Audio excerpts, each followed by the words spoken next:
Hey everyone, it's Storm here, bringing you guys the first of many First Descendant new player guides. So today is going to be a build guide where we talk about Bunny, what her skills look like, what mods we'll be using on her, what guns are going to be best to use on Bunny, and what reactor that you should be using, and a very brief overview of the external components when we get to that.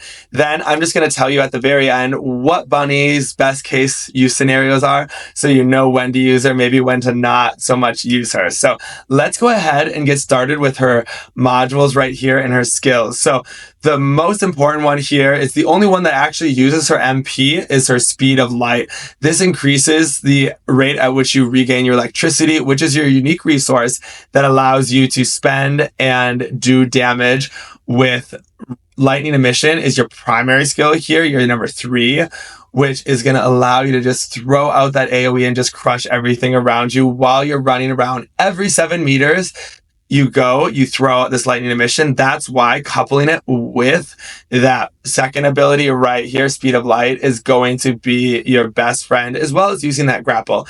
As you can see with the current modules we have set here, you do have a 2.3-second overlap time where you might have to use your gun here and there. As we work up to it, you might have to use a little bit more. But then, just so you know what her other skills are, her one right here, Thrill Bomb, super fun to use when you're up close to a bunch of enemies.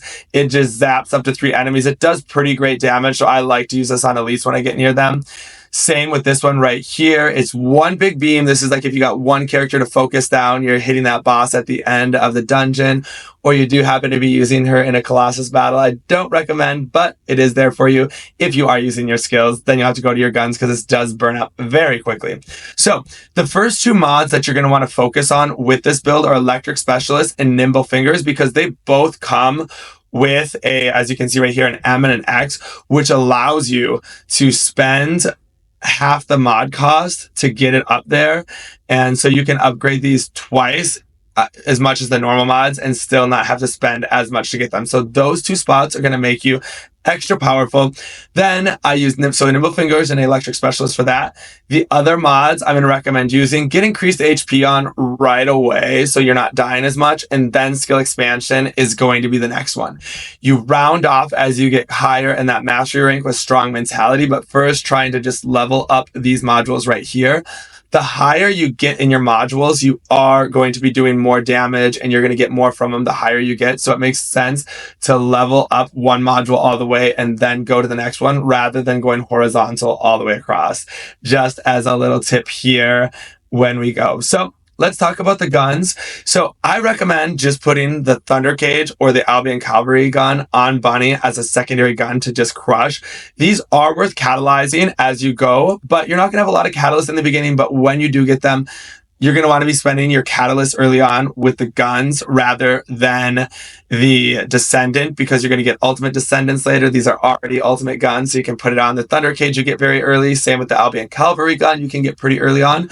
I actually recommend just using the Thunder Cage and then put 2 secondary guns on here for Bunny. While you're running around, you're going to be killing most things with skills, and it will be leveling up those other guns for you while you are crushing. So that is a little tip for mastery rank up quicker, just to make it your farm easier on you. Then you're going to want Electric Singular over here. You don't really care about too much else. It's not going to be something you want to spend a lot of time on, like comparing. Skill cost and singular damage are great, but the most important thing is just to have the highest number reactor with Electric Singular. Whenever you get a new higher Electric Singular reactor, put it on. For external components, you're not going to have a set like I have up here. You're just going to get random pieces. What you're going to want to be focused on for the primary stat, that's the one that's white, you are going to want defense, HP as those primaries, and then in the top slot, you want max HP if you can get it, MP recovery out of combat. Doesn't matter as much for Bunny. Max MP and MP recovery in combat are great for this if you can get it, but honestly, just go with the highest number to have the highest number of HP or defense at the top. Same with these last 2, you're going to be doing the same thing. So best case scenarios for Bunny are going to be farming. You can just put on her 3, run around here. I'm going to show you a mission right here where I just like turn it on. This is my favorite mission in the game, the Fortress Outskirts, once you get to White Knight, and you just run around. But you're going to be doing this everywhere. You just run around, zap the enemies, crush it, and just keep running around. When it turns off, you can just pick up your MP and just try to get it back on as soon as you can. All right, you guys, I hope you enjoyed this video. As I promised, it is going to be short and sweet on these, so you don't have too much to focus on. Let me know what you think of the videos. Hit me up in the comments if you have questions or you need anything else. Ask away. Have a great day. I'll see you guys in the next video. Bye.